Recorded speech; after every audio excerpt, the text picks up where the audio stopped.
Again, let's remember that I am including studies in the systematic review. I'm not including patients or something like that.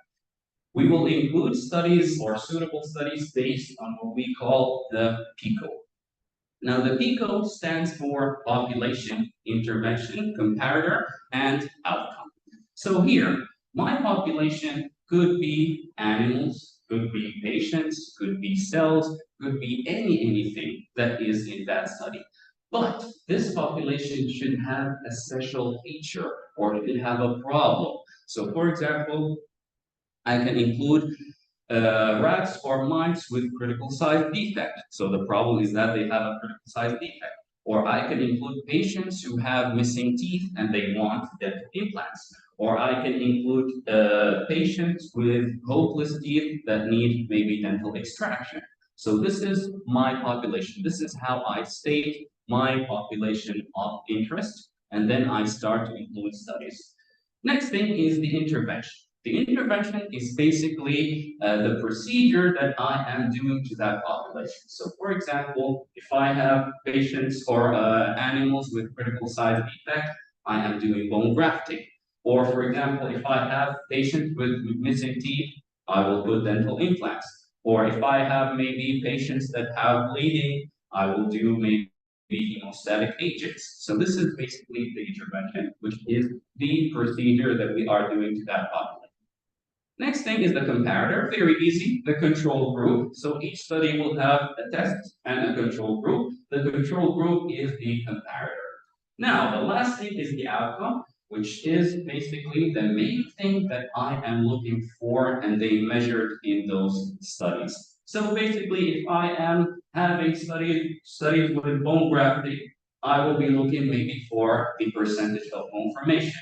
Or if I have studies with implant placement, then I might look for marginal bone loss or implant survival or anything like that. Now let's make this clear and just apply this into some example. Let's say you are doing a systematic review about a new material that has a lot of osteocalcin. So we have some new interesting material that has a lot of osteocalcin, and this material gives us a lot or faster bone regeneration. So now we are looking for studies with rats or mice, and those rats or mice have critical size defect. And in those studies, that new material that has a lot of osteocalcin, that new graft was actually applied in this critical size defect. And then this material, of course, after we applied this material in the test group, we have a control group maybe with normal bone graft or with maybe empty critical size defect. So I'm looking for those studies. Now let's set the population together. What is my population here?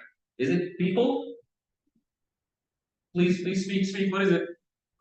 Rats, exactly. Yes, it's rats. The rats are mine, for example. Now, what is wrong with those rats? What do they have?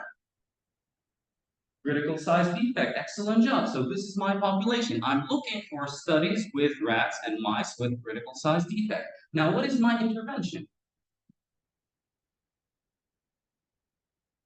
Yes, exactly. It's the bone graft. So I am looking with rats and mice with critical size defect that had this new bone graft with a lot of osteocalcin in it. So that the rats or mice that received this new material.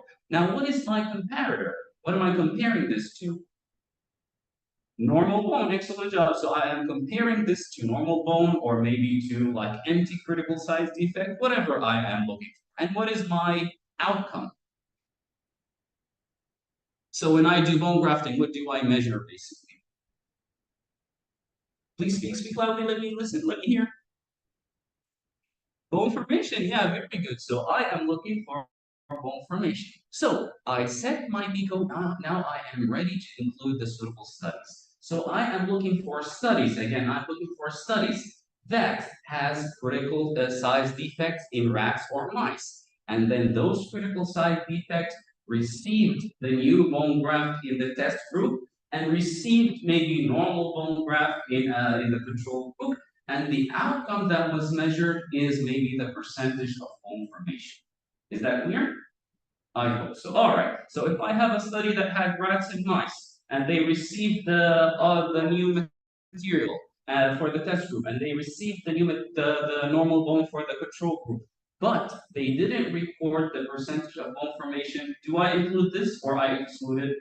I do not include it. Very good. I exclude the study because it does not fit into my PICO. It just does not fit into my including criteria. So I set the PICO. Right now, I am ready to include the suitable studies that fit into my include. Is that clear so far? Is the PICO clear? Oh, okay, so based on the PICO, I will just include my suitable studies, basically. Now let's go back to the main paper for this presentation, which is this. Now in this paper, I am, how can we maybe, oh, okay, we can hide this like this, okay. So yes, I am looking here, I am trying to check if we will get less bleeding when we apply hemostatic agents after dental extraction compared to when we apply the conventional methods, which is gauze or suture. So here, what is my population? Is it rats and mice? What is my population? Patients, very good. So here it is people, patients. What do those people need? Extraction, yes, they need dental extraction. So my population here is patients who need dental extraction. Now, what is the intervention? What did I do after tooth extraction? Yeah, hemostatic agents, very good. So I applied the hemostatic agent after dental extraction. Don't worry about making wrong answers. It's fine, it's fine. Some people make it right, some people make it wrong, no problem. Okay, now what is the comparator? What is the control group? What is my control group? Again, let's look at my aim here, my goal of that study.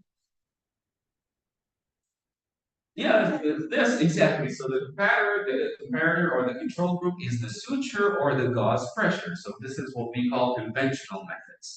And what is the outcome? So what am I measuring when I apply hemostatic agents?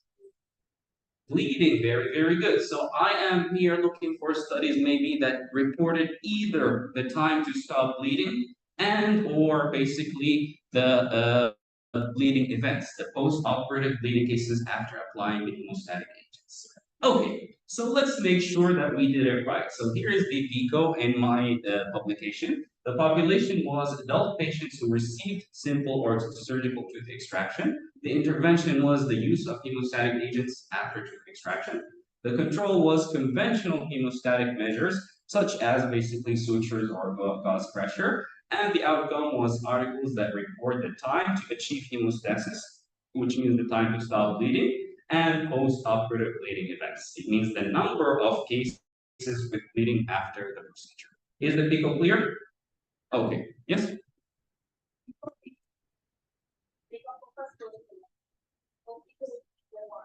Actually, we make the focus question based on the PICO. I just decided to skip this part because in some studies, in some systematic reviews, they don't really focus on what we call the focus question. They don't really mention it. So depends on you in the end if you want to present the focus question or not. Maybe later we can practice this focus question just to make it clear for some people. But yeah, the focus question is not mandatory. It's not like required in each publication. It depends on the reviewer and it depends on the editor in the end. So yes, actually that is a good point, Nadia. Thank you. So yeah, sometimes based on the PICO, we make what we call the focused question, which is the search question. It's not a mandatory step. It's not necessary to always do it, but it would be better to do this. We can practice later if you want to, and I can show you examples in the activities later.